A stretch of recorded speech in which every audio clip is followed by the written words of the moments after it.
selamat malam Sobat Cuan.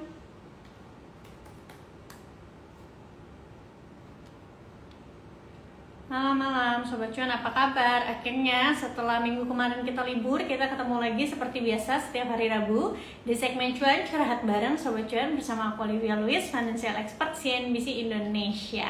Nah, hari ini kita mau membahas tentang kenaikan UMP 6,5%. Dampaknya apa sih untuk IHSG? By the way, terkait dengan kenaikan UMP 6,5% ini, kira-kira Sobat Cuan menanggapinya seperti apa sih? Apakah senang karena UMP bakalan naik 6,5%? Ataukah menurut Sobat Cuan justru ada dampak buruk? Ataukah justru akan meningkatkan konsumsi? Atau seperti apa? Boleh nggak share pandangan Sobat Cuan di kolom komentar? Coba aku mau tahu dulu nih. Sambil aku nungguin pendapat Sobat Cuan terkait dengan kenaikan UMP 6,5% ini, aku mau update dulu terkait dengan IHSG Sobat Cuan, di mana IHSG hari ini menguat 1,8%. Penguatan ini melanjutkan penguatan pada hari Jumat juga yang mengalami penguatan 2,11%. Memang kalau kita bicara secara technical analysis, ini ada technical rebound ya, yang dimana hari ini IHSG itu naik langsung ke level resistance-nya. Dan kalau kita lihat rata-rata volume hari Jumat dan hari ini, sebenarnya dengan kenaikan IHSG yang 2% di hari Jumat dan 1,8% di hari ini, volumenya itu tidak terlalu besar. Artinya apa? Artinya sebenarnya tekanan jualnya itu sudah mereda.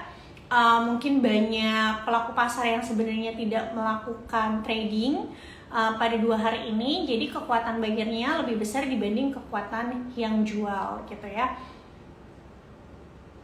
Nah, ini ada yang balas nih, katanya statement Prabowo kalau IHSG itu nggak cocok buat orang kampung C karena udah kayak judi. Mohon tanggapannya. Oke, nanti aku tanggepin, tapi sebelum itu Sobat Cuan harus jawab dulu. Bukan jawab, kasih aku tanggapan terkait dengan kenaikan UMP 6,5%. Kalau menurutnya Sobat Cuan, apakah kenaikan UMP ini dampaknya akan positif atau dampaknya akan negatif atau seperti apa? Coba share pandangan kalian di kolom komentar, oke? Nah, Sobat Cuan, kalau kita melihat ya,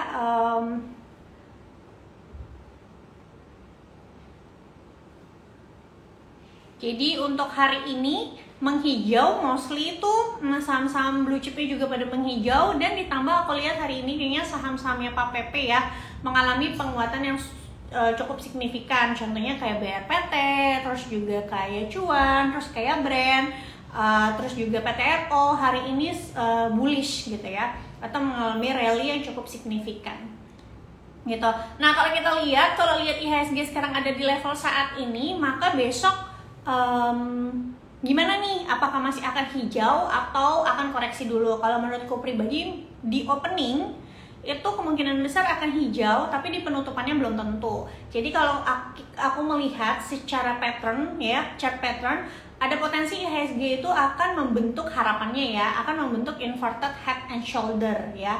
Kalau misalnya kedepannya akan membentuk inverted head and shoulder, maka IHSG masih akan ada potensi koreksi sampai ke level 7150, dan harapannya ketika koreksi ke level 7130 sampai 7150 itu udah jadi bottom yang dimana nantinya akan rebound. Apabila inverted head and shoulders terbentuk, maka selanjutnya akan melanjutkan penguatan sampai ke bulan Februari. Tentunya ini nanti harus didukung sama data-data ekonomi dan juga US dollar ya, apalagi nanti tanggal 17 Desember tuh kan ada FOMC, dan nanti malam tuh ada The Fed itu akan melakukan speech ya. Tapi kayaknya sejauh ini The Fed masih dovish gitu ya. Jadi kita lihat speechnya The Fed nanti malam ya, tengah malam. Kalau misalnya ranahnya dovish, maka di FOMC tanggal 17-18 Desember nanti akan dovish. Tapi masalahnya menurutku pribadi kemungkinan itu adalah dovish yang terakhir. Selanjutnya di tahun depan menurutku pribadi ada kemungkinan justru suku bunganya akan ditahan ketika Trump itu jadi presiden. Kenapa? Karena tarif bea 100% ya, yang bisa membuat inflasi di Amerika itu mengalami kenaikan lagi. Oke, kita baca dulu. Tadi ada yang udah chat nih. Nah, nih katanya I'm not POTUS. Jadi kenaikan UMP tidak berpengaruh buat IHSG karena IHSG isinya bandar, kata Pak Prabowo. Oke, jadi kalau kita ngomongin terkait dengan statement Pak Prabowo, ini tuh sebenarnya aku udah pernah lihat statement ini beberapa waktu lalu deh, dari sebelum Pak Prabowo dilantik jadi presiden. Nah, alasannya itu kalau nggak salah dulu Pak Prabowo itu pernah trading saham juga, Sobat Cuan gitu, dulu pas dia masih muda. Setahu aku ya, yang aku baca zaman dulu. Kalau yang beritanya sekarang aku belum baca lagi, karena dia mengalami kerugian, makanya beliau ada statement seperti itu gitu. Itu dari yang aku baca. Nah, makanya kan kalau misalnya dibilangnya kayak misalnya, kita buka beritanya.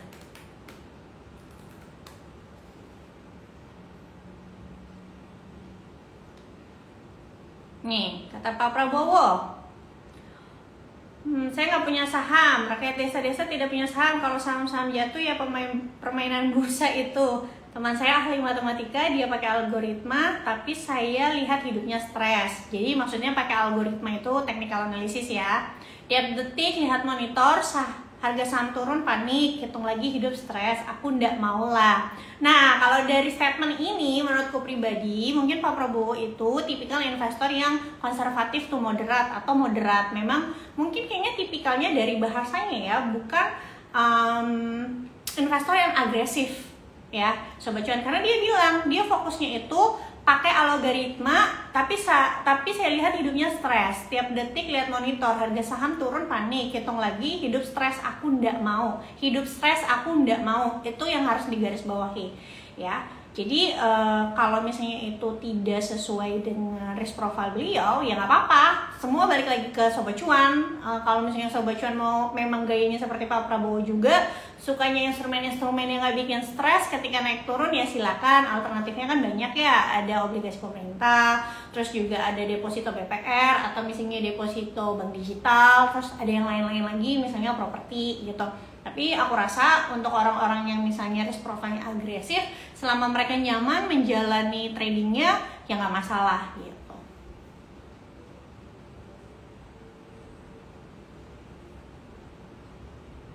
Apa? Kok ngeri analisanya, yang lain bilang sudah rebound. Miss Ellen bilang, oh kalau rebound secara teknikal memang sekarang rebound, Sobat Cuan, tapi my point of view ya, kan nggak apa-apa dong, punya analisa yang berbeda-beda. Kalau my point of view ini akan bentuk pattern dulu. Jadi sebelum dia rebound kencang, itu akan bentuk pattern, maksudku. Patternnya itu inverted head and shoulder kalau pandangan aku ya, gitu. Karena sekarang aja naiknya itu masih di tahap resistance, belum breakout gitu. Kecuali kalau misalnya udah breakout dengan volume yang tinggi, karena kalau kita lihat 2 hari terakhir juga volumenya bukan yang tinggi-tinggi banget gitu. Jadi kalau dibilang ngeri analisanya, bagian apanya gitu yang ngeri? Karena kan aku nggak bilang ini bakalan all time low loh, tapi aku bilang akan ada koreksi ke level 7152 yang dimana itu akan menjadi base baru dan membentuk inverted head and shoulder. Kalau misalnya tidak membentuk demikian, dia lanjut rebound, ya lebih bagus. Tapi kan nggak apa-apa juga kalau misalnya antisipasi, oke?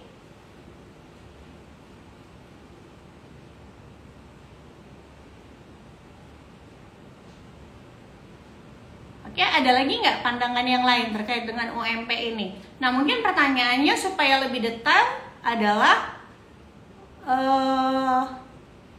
menurut Sobat Cuan nih, kira-kira kenaikan UMP 6,5% ini akan mendorong konsumsi atau enggak di tahun depan? Karena kalau kita ngomongin GDP, itu kan di kuartal 4 itu kan, di kuartal 3 itu kan melambat ya, 4,9%, Sobat Cuan. Nah, kemarin aku ada nonton podcast, salah satu podcast yang menurutku cukup bagus, yaitu podcastnya Pak Renhard Kasali yang mengundang ekonomnya UI gitu ya. Di situ dibahas terkait dengan, jadi waktu kuartal 1 sama kuartal 2 itu GDP kita kan masih 5%. Tapi 5%-nya juga bukan 5% yang komanya angka gede, tapi 5% komanya tuh kecil gitu. Ya, 5,0 sekian persen atau cuma pokoknya di bawah 5,5%. Padahal kuartal 1 dan kuartal 2 itu saja itu tuh udah jadi momentum ada belanja pemerintah. Pertama, karena kuartal 1 itu waktu itu masih momen pemilu. Yang kedua itu adalah kuartal 2 itu kemarin kita lebaran kan. Nah, sedangkan lebaran dan kuartal 1 aja tuh nggak bisa mendrive GDP, pertumbuhan GDP yang baik gitu. Means ketika kuartal 3 udah nggak ada kegiatan yang spesial lagi, makanya GDP-nya turun gitu ya kuartal 4, namun kuartal 3. Nah, kuartal 4 mungkin agak membaik sedikit karena ada Nataru dan juga akhir tahun kan. Tapi di kuartal 1 2025-nya yang kemungkinan besar kan nggak ada kejadian spesial lagi. Memang ada Imlek, tapi kan Imlek tuh dampaknya nggak sebesar Lebaran gitu kan. Nah, ini yang perlu dikhawatirkan karena kalau misalnya GDP-nya turun lagi, ini yang bisa menghambat nanti kenaikan dari IHSG itu sendiri. Itu kalau menurut pandangan aku ya. Kalau misalnya menurut edukator lain berbeda, ya nggak apa-apa juga gitu.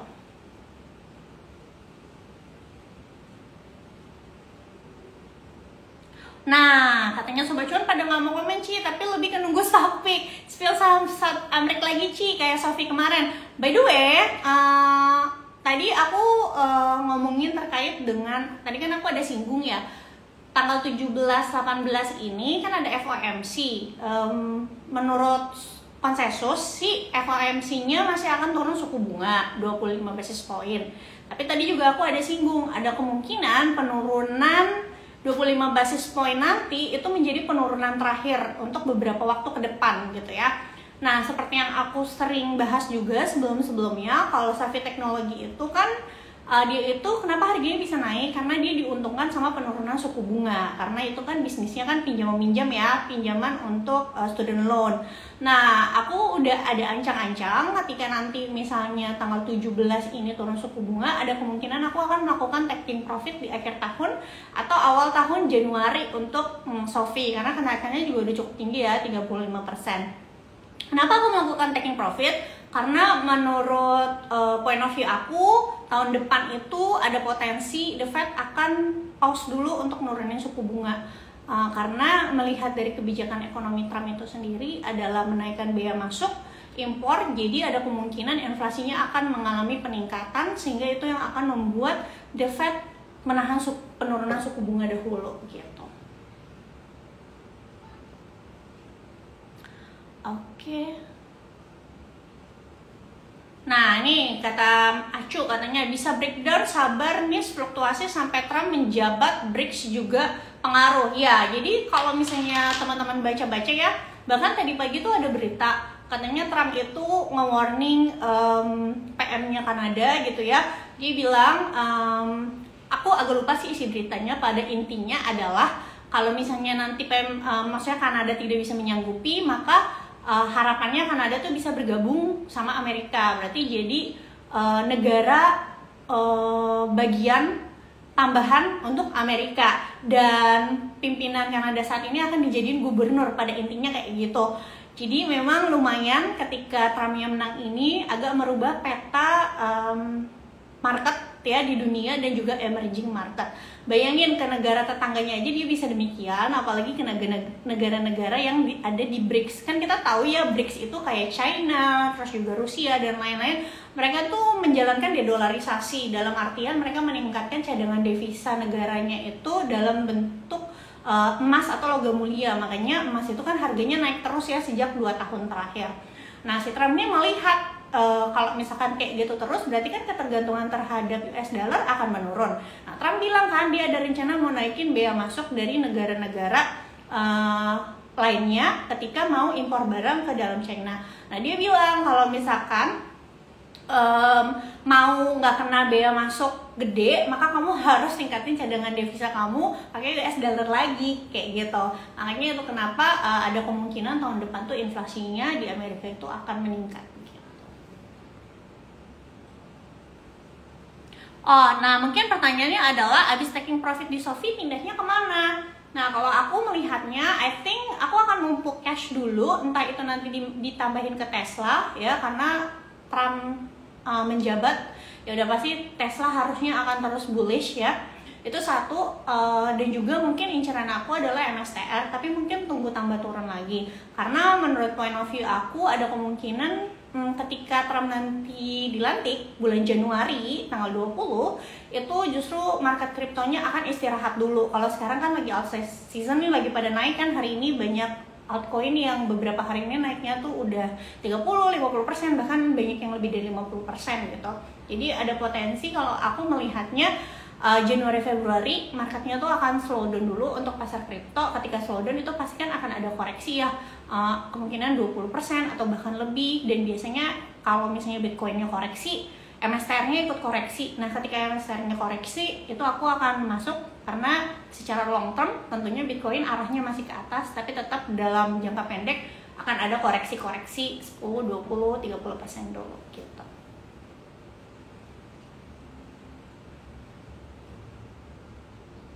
Sebagian portofolio saya sudah saya alihkan ke Bitcoin dan Ethereum, cuman lumayan lah selamat. Karena memang kita kalau ngomongin porto sekarang harus diversifikasi ya, nggak bisa cuma di IHSG aja. Kenapa? Nah ini nyambung lagi nih sama UMP 6,5% nih Sobat Cuan. Kalau kita ngomong UMP 6,5% memang seakan-akan ada kenaikan, diharapkan konsumsi itu akan mengalami peningkatan.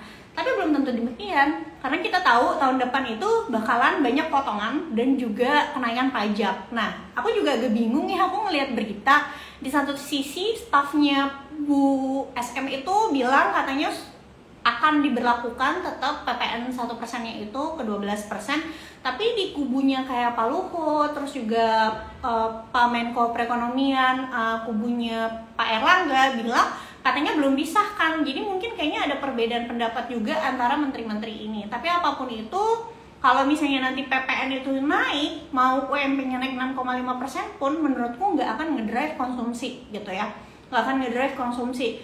Jadi ya selain itu kan kalau misalnya jadi diberlakukan tapera tahun depan, tentunya kenaikan 6,5% mungkin yang bisa nambah konsumsi per bulan 1-3% aja, keuangan kita sisanya udah dipotong-potong yang lain gitu. Jadi kalau menurutku pribadi, pertama belum tentu mendrive konsumsi. Yang kedua, IHSG itu tetap dipengaruhi sama US dollar, teman-teman ya. Jadi kalau tahun depan inflasinya di Amerika itu naik lagi, US dollarnya tuh bakalan naik lagi. Lihat aja sekarang udah 16.900 ya. Ada 15.900. Kalau tahun depan inflasi Amerika naik, maka ada kemungkinan US dollarnya tuh bisa naik lebih dari 16.000. Ketika US dollarnya mengalami kenaikan, tentu ini akan memberatkan IHSG, terutama saham-saham blue chip.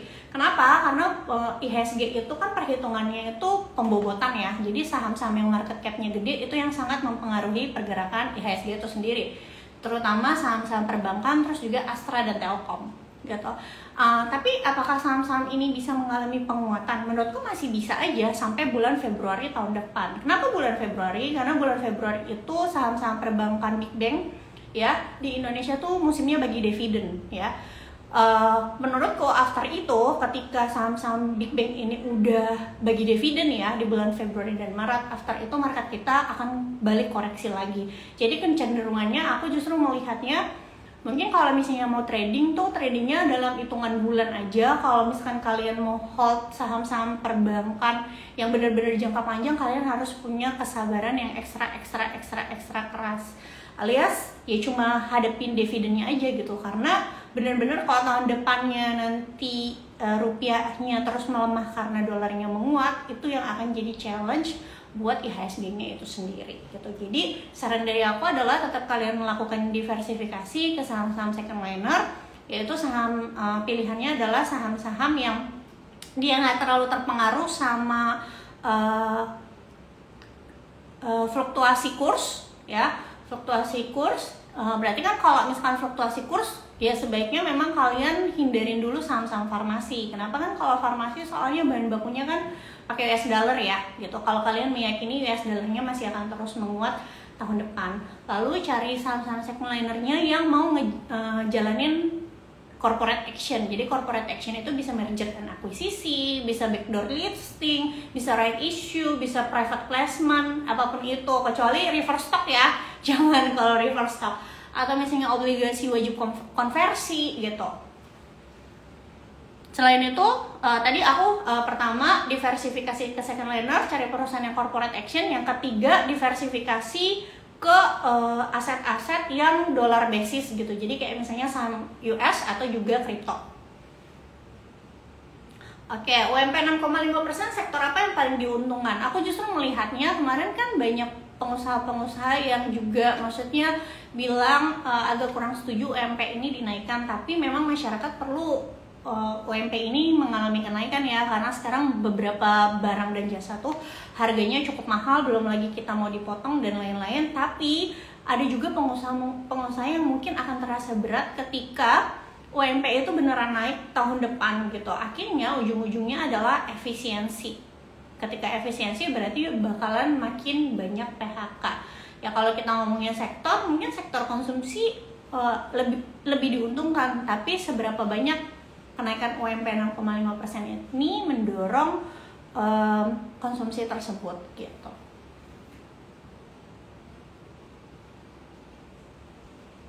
Iya betul, oh ini ada lanjutannya, nambah beban operasional, jadi akan berpengaruh secara fundamental.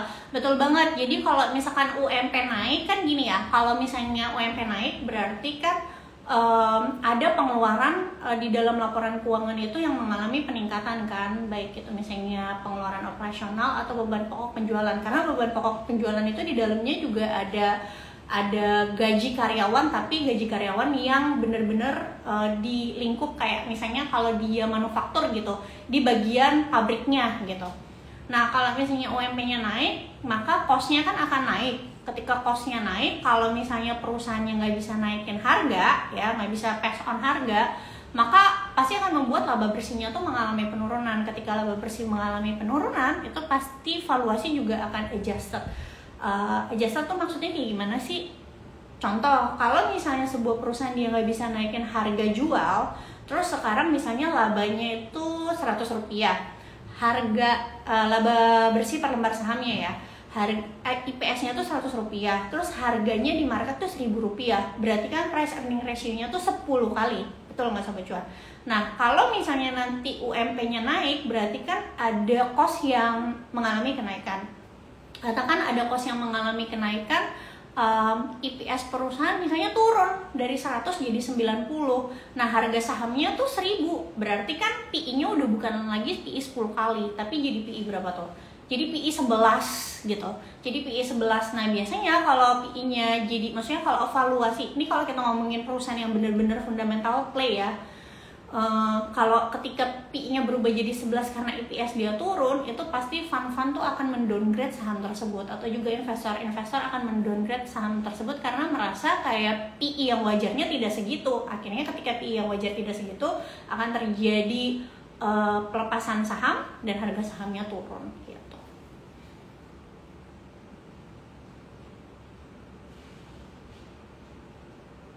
Nah, kenaikan UMP akan lebih buat kondisi politik tidak stabil, investor asing juga mungkin akan was-was untuk masuk. Betul banget nih Mas Martli, makanya mungkin kalau kita baca-baca berita juga kok seperti ada dua kubu yang punya pandangan berbeda ya terkait kenaikan UMP ini, karena kayak beritanya tuh aku lihat tuh saling bergantian. Kayak contoh waktu itu juga udah sempat rame, Bu SM bilang UMP bakalan tetap naik, tiba-tiba Pak Luhut bilang nanti tunggu Pak Prabowo gitu kan. Terus tadi pagi apa kemarin gitu ada berita lagi, menurut statusnya Bu SM akan pasti dinaikkan, tiba-tiba ada statement dari Pak Erlangga belum diputuskan gitu. Jadi mungkin dari merekanya juga masih sangat mempertimbangkan dampak dari kenaikan UMP. Oh, ini tadi aku ngomong ini PPN deh, bukan UMP. Iya PPN gitu, dampak dari PPN. Nah, termasuk kenaikan UMP itu juga akan membuat kondisi politik tidak stabil. Ya, karena mungkin kalau terkait dengan UMP ini ya, investor asing was-was karena mungkin dia melihat beberapa industri di Indonesia itu sekarang belum naik UMP aja, itu terkait penjualannya aja dan laba bersihnya udah challenging, apalagi ketika naik UMP gitu kan, tentunya akan berpengaruh terhadap bottom line dari beberapa industri gitu.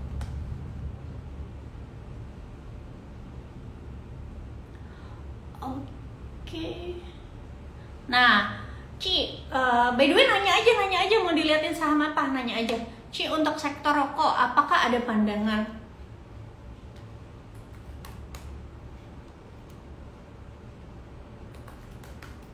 Kayaknya belum ada berita lagi cukai rokok mau dinaikin ya.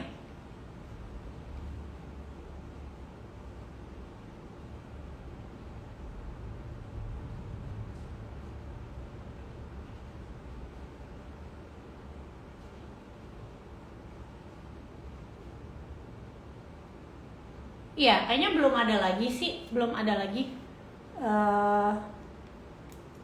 Belum ada lagi berita kenaikan cukai rokok.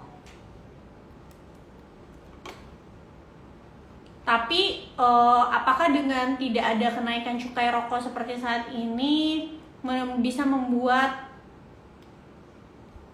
emiten-emitennya kembali ke harga seperti dulu? Menurut aku sih agak berat ya, karena baik dari gross profit margin dan net profit marginnya aja itu growth-nya tuh udah beda banget sama zaman dulu gitu. Nah itu tadi yang aku bilang, zaman dulu tuh kalau nggak salah rokok-rokok itu gross profit marginnya tuh sekarang tuh level berapa? Sekarang gara-gara RTI udah berbayar ya, jadi agak susah ya melihat data. Masih belum terbiasa aku pakai aplikasi yang lain. Coba kita lihat ya. HMSP sekarang tuh gross profit marginnya semenjak naik cukai itu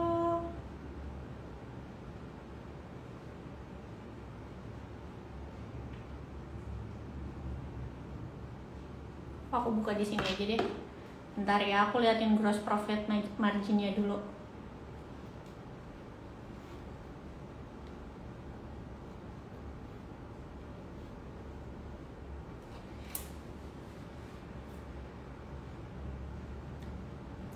Annual.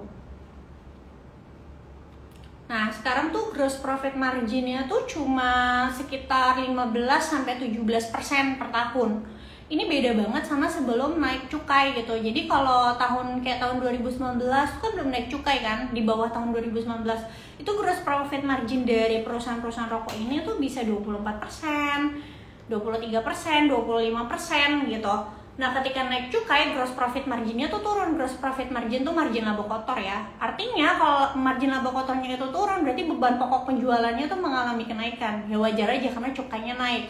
Ketika gross profit marginnya turun, maka valuasinya akan adjust gitu. Investor akan menganggap bahwa contoh seperti HMSP ini udah nggak layak lagi untuk dihargai di PE ratio seperti tahun sebelum 2020 atau tahun 2019. Ini contoh ya, misalnya sebelum tahun 2019 PE-nya si siapa namanya HMSP tuh sekitar 30 kalian gitu. Ya zaman dulu mungkin asing atau fund-fund merasa PE tersebut wajar, nggak kemahalan karena memang growth-nya cukup bagus untuk perusahaan rokok. Tapi setelah cukainya naik tahun 2020 yang dimana gross profit dan NPN-nya itu mengalami penurunan, maka fund-fund ini dan investornya merasa bahwa PE 30 kali itu kemahalan, makanya harga sahamnya itu turun terus. Dan kalau ngelihat dari tahun 2020 sampai sekarang, PE wajar dari HMSP itu atau PE termahalnya dari HMSP itu paling cuma ke PE 14 kali. Kalau sekarang PE-nya 10 kali sebenarnya sudah tergolong murah gitu. Dan PE 10 kali seperti sekarang sudah tergolong murah, tapi nggak bisa pakai target tinggi-tinggi juga sampai ke PE 30. Paling maksimum kita bisa pasang target jual di PE 14 kali. Nah, berapa angka PE 14 kali? Tinggal kalian kaliin aja EPS tahunan dikali 14 kali berapa hasilnya gitu. Nah, kalau misalkan kita melihat secara teknikal juga untuk HMSP ya, ini juga memang sedang berada di area support gitu. Jadi ya ini inline sih sama valuasinya tadi, di mana PE 10 itu sudah cukup murah, ditambah sekarang itu sedang berada di area support. Selama si HMSP ini bisa bertahan di atas 640, harusnya sih masih ada potensi untuk dia mengalami penguatan sampai ke 700. Cuma kalau udah ngelihat HMSP kayak gini, kayaknya paling bisa nunggu momentum sebelum bagi dividen untuk jualan. Jadi nggak bisa dipegang atau di hold panjang-panjang kayak zaman dulu, misalnya lebih dari 2 tahun, 3 tahun, 4 tahun, atau 5 tahun gitu. By the way, Sobat Cuan, kalau nanya boleh nggak di kolom question box? Biar apa namanya? Biar nggak ketutup. Nah ini juga nih, Pak Prabowo tolong kasih kebijakan yang baik, porto blue chip saya masih merah. Oke, Kalau kita lihat kayaknya kebijakan Pak Prabowo nih yang maksudnya di awal-awal kepemimpinan ini masih populis ya. Ya wajar aja ya, biasanya kan program 100 hari gitu. Kayak misalnya mau naikin PPN tapi juga ngasih subsidi ya, aku baca ke kelas bawah. Padahal yang lagi rentan itu kan kelas menengah sama menuju kelas menengah kan, atau aspiring middle class. Bayangin aja, kelas menengah ini tuh berkontribusi cukup besar terhadap pola konsumsi di Indonesia gitu. Jadi sebenarnya bingung juga buat apa naikin PPN kalau misalnya orang miskinnya dikasih subsidi. Kan padahal yang lagi rentan itu adalah kelas menengahnya gitu. Jadi ya percuma juga kalau PPN-nya naik tapi yang dikasih subsidi cuma kelas bawahnya doang gitu. Jadi konsumsinya juga nggak akan gerak kemana-mana, itu kalau menurutku pribadi ya. Jadi makanya kecenderungannya mungkin asing juga udah ngelihat dolarnya sekarang lagi menguat, yang dimana itu akan menjadi currency risk untuk mereka. Mereka juga masih melihat kira-kira kebijakan fiskal di Indonesia tuh akan seperti apa gitu. Jadi cenderung masih akan wait and see. Terus juga sayangnya lagi adalah ketika asingnya jualan blue chips, maksudnya domestiknya tuh nggak punya kekuatan untuk nampung. Karena kenapa? Karena mungkin institusi-institusi besarnya, terus perbankan, dana pensiun, itu mereka cenderung lebih memilih untuk membeli obligasi pemerintah gitu. Iya, mereka menaikkan 6,6 tapi PPN ke 12%. Makanya bingung nih. Jadi kayak kita ngomongin ya 1% tuh seakan kayak kecil, padahal tuh untuk kelas menengah angka 1% itu sangat-sangat berpengaruh Sobat Cuan. Jadi contoh ya, misalnya satu orang itu pengeluarannya 5 juta. Katakan dia menghidupi keluarga pengeluarannya 5 juta ya. Ketika naik PPN-nya 1%, berarti kan di tahun depan pengeluarannya tuh akan naik jadi 5.050.000. Nah, si 50.000-nya ini mungkin sebelumnya bisa dipakai untuk beli ayam yang tadinya sebulan bisa beli ayam 4 ekor, kan akhirnya jadi berkurang kan. Jadi misalnya cuma bisa beli ayam 3 ekor gitu.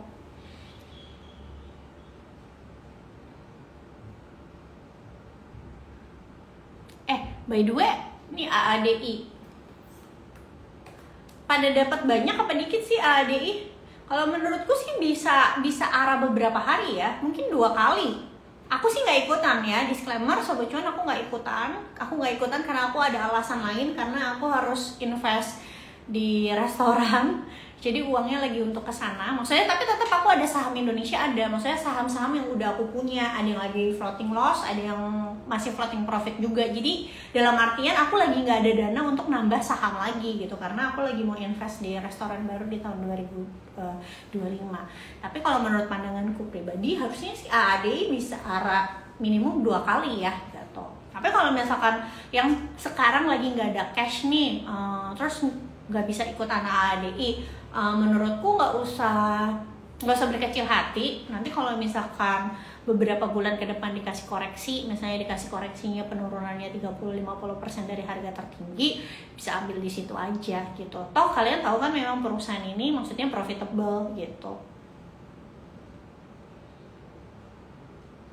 Nah ini Ci mau nanya, untuk yang program 3 juta rumah gratis apakah akan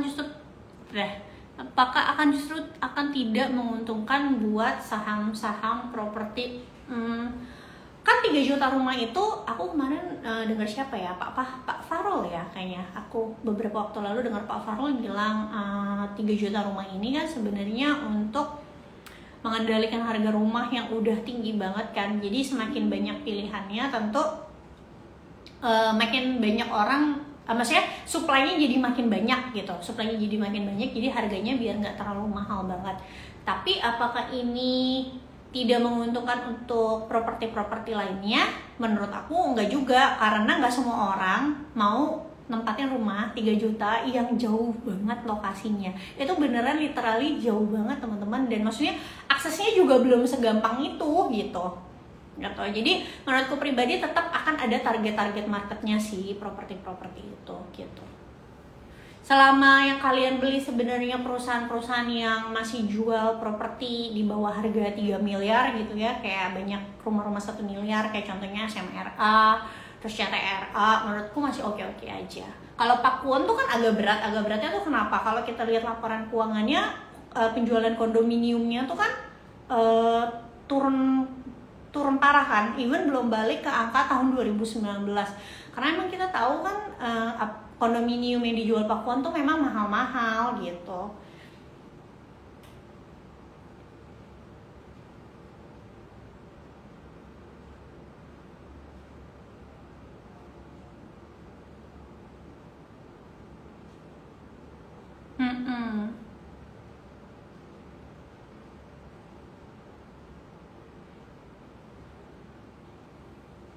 Nah, untuk pagi tadi sektor perbankan ditopang oleh saham BCA melesat dan saham Bank Mandiri. Ya, karena memang penurunannya juga udah cukup dalam dan menurutku IHSG itu sebenarnya secara valuasi itu udah murah ya. Karena kalau udah ngomongin IHSG sekarang, menurutku pribadi itu udah bukan tentang fundamental perusahaannya gitu. Jadi kalau kita lihat penurunannya itu sudah lebih dalam daripada fundamental perusahaan-perusahaannya itu sendiri. Ya memang saham-saham perbankan growth-nya tidak sebesar tahun 2023 atau tahun 2022 gitu. Tapi menurutku penurunan yang terjadi saat ini itu melebihi dari perlambatan pertumbuhan dari kinerja saham-saham perbankan itu sendiri. Jadi karena memang alasannya karena ada dampak lainnya tuh apa ya, karena dolarnya terus-terusan menguat. Kan kita tahu asing kalau mau masuk tuh pasti mereka sangat mempertimbangkan kurs ya kan. Nah jujur aja ketika Trump menang itu dolarnya tuh terus-terusan menguat gitu, karena memang kebijakan dia yang mau menaikkan bea masuk tersebut. Tapi menurut pandanganku pribadi masih ada kesempatan untuk IHSG rebound sampai momen perbankan Big Bang ya bagi dividen bulan Februari gitu. Jadi kalau sobat cuan misalnya ada pegang saham-saham perbankan, kalau misalkan mau trading nanti bisa di taking profit di bulan-bulan Februari ketika perbankan ini bagi dividen atau menjelang bagi dividen. Tentunya pasti makin gede dividennya makin gede dividen trapnya gitu, jadi harus pertimbangkan baik-baik apa kamu ambil dividennya atau kamu ambil capital gainnya aja gitu. Terus kalau misalnya teman-teman yang misalnya udah nggak mau lagi pegang perbankan, nanti bisa exit juga di bulan Februari. Atau misalnya mau ngurangin porsi nih, contoh sekarang itu bobotnya terbanyak di portofolio misalnya saham-saham perbankan nih Kak Olive, sehingga aku nggak bisa beli saham-saham lain, tapi aku mau diversifikasi, maka bisa reduce misalnya sebagian kepemilikannya nanti jelang-jelang perbankan mau bagi dividen di bulan Februari gitu. Jadi kalau aku masih optimis IHSG kita masih bisa rebound sampai kan nanti Big Bang kita itu bagi dividen bulan Februari. After itu aku udah no comment gitu. Itu untuk perbankan dan juga blue chip ya.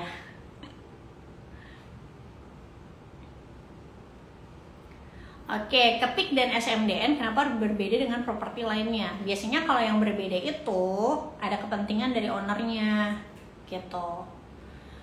Ya mungkin entah digoreng-goreng sendiri atau lagi ada corporate action dan lain-lain. Sama kayak kita ngomong Pani juga gerakannya berbeda sama properti lainnya gitu. Karena memang lagi corporate action dan lain-lain. Spill JIHD itu apa sih? CAD cuma dapat 4 lot, ya udahlah bersyukur aja.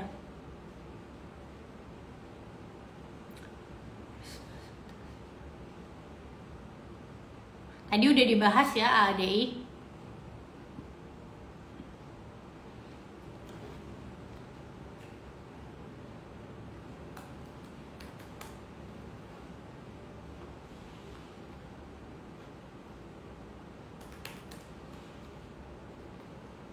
Tadi kayaknya ada yang nanya Bird ya. Menurutku Bird cukup menarik kok. Tungguin aja kalau misalkan dia bisa ke area 1700. Layak koleksi sih untuk Bird. Dividennya juga cukup oke deh setauku. Bisa dapat lumayan di atas 5% untuk Bird ya. Jadi untuk Bird bisa tungguin aja di level 1790.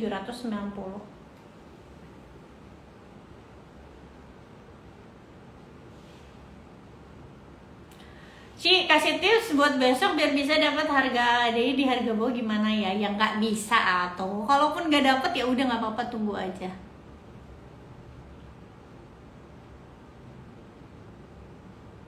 Oke, Kak Olive, setelah kemarin Presiden AS mengizinkan Ukraina meluncurkan roket dan dibalas oleh Rusia, apakah situasi ini apakah saham ekspedisi khususnya SMDR akankah terbang? Oke. Jadi harus dilihat ya jalur-jalurnya. Kalau misalnya perangnya memanas, memang biasanya jalur-jalur yang dilewati kapal-kapal ini akan mengalami gangguan, ya, akan mengalami gangguan sehingga biasanya saham-saham dari perkapalan akan mengalami kenaikan. Tapi permasalahannya adalah sekarang ini di drive sama perang atau di drive sama demand. Kalau misalnya mau lebih stabil, ya harusnya di drive-nya sama demand, gitu. Kalau cuma karena perang, itu biasanya nanti efeknya itu hanya sementara aja. Jadi kalau menurutku pribadi, kayaknya masih terlalu dini untuk kita bilang bahwa apakah yang terjadi di Rusia dan Ukraina saat ini bisa mempengaruhi permintaan terhadap kapal-kapal itu sendiri, gitu.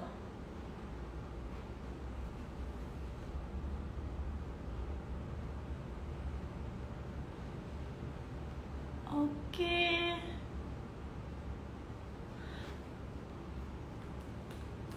Nah, ini ada komen nih katanya acu mending ASI katanya. Ya ASI nanti tahun depan kan ada bagi dividen tunai lagi ya. Ada bagi dividen tunai lagi dan dividen tunainya cukup gede tuh karena UMTR-nya kan cuannya labanya masih oke ya. Jadi menurutku ASI akan ikut blue chip yang lain sih, akan mengalami penguatan di sampai kuartal 1 2024 gitu.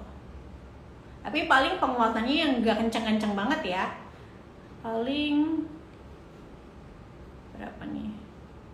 Ya 5-8% lah dari level saat ini. Ini kan sekarang dia lagi sideways. Kalau mau resikonya lebih rendah, ASI bisa tunggu 4.900.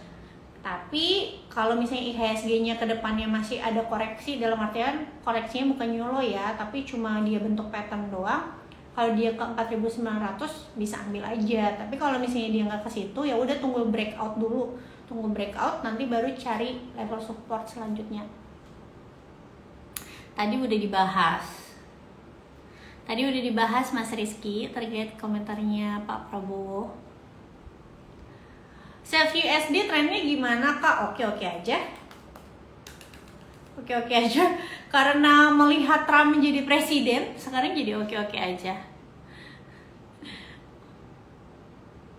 Karena beneran dari statement-statementnya dia sih, dia kayaknya bener-bener pengen memerangi BRICS ya. Tapi maksudnya gini loh, bukan perang dalam artian perang fisik ya Sobat Cuan, tapi bener-bener perangnya tuh pakai perang dagang gitu. Ya udah, nih udah lewat 13 menit Sobat Cuan, terima kasih atas waktunya hari ini. Oh ya tadi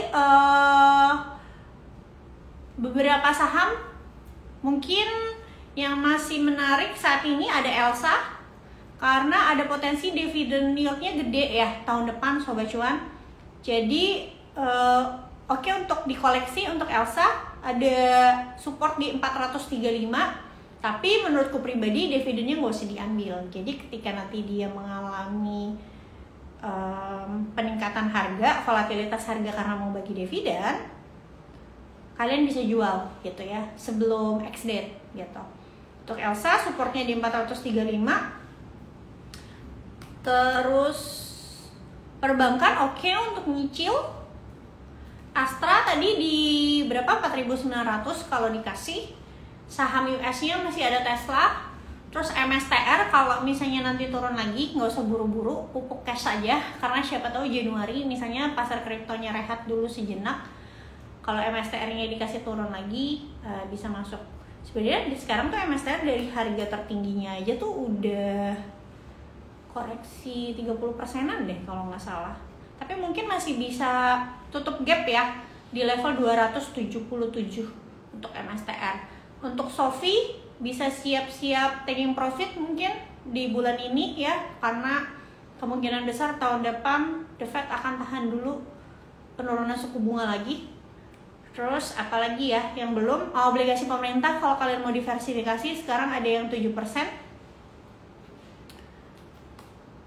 Ethereum masih oke. Dari beberapa minggu lalu kita udah bahas ya teman-teman. Tapi kalau kalian punya koin yang lebih agresif ya silakan aja. Hanya balik lagi jangan FOMO, karena banyak koin naiknya tuh udah cukup tinggi gitu. Walaupun maksudnya secara jangka panjang masih naik ke atas, tapi kalau misalnya dia ada retracement tuh biasanya kalau kripto kan lumayan ya agak dalam, bisa lebih dari 10% sampai 30%. Apalagi kalau buat Bitcoin yang misalnya nanti ada koreksi dulu bulan Januari, nanti takutnya pengaruh ke altcoinnya tuh koreksinya lebih dalam gitu. Tapi nanti kalau sekarang untuk ngejar Bitcoin menurutku udah nggak rekom ya, kecuali kalian udah punya di bawah, hold aja. Tapi nanti kalau kalian misalnya udah ketinggalan mau masuk Bitcoin, bisa tungguin aja nanti ketika Trump dilantik bulan Januari. Menurutku pribadi mungkin akan ada koreksi gitu ya ke level 75 ribuan. Kalau misalnya beneran ke level itu atau bisa lebih rendah lagi, nanti Sobat Cuan bisa masuk di situ. Jadi siapin aja cashnya gitu. Oke. Terima kasih Sobat Cuan atas waktunya. Aku pamit undur diri ya. Seperti biasa jangan lupa follow Instagram kita @cuap_cuan, dengerin podcast kita di Spotify, Apple Podcast, Google Podcast, dan juga Anchor. Subscribe YouTube channel kita Cuap_cuan. Aku Olivia Luis, financial expert CNBC Indonesia. Pamit undur diri. Untuk Sobat Cuan yang ketinggalan live kita dari awal, boleh tonton siaran ulangnya di Instagram @cuap_cuan. Sampai ketemu lagi ya minggu depan. Kalau ada pertanyaan boleh DM aja. Bye bye.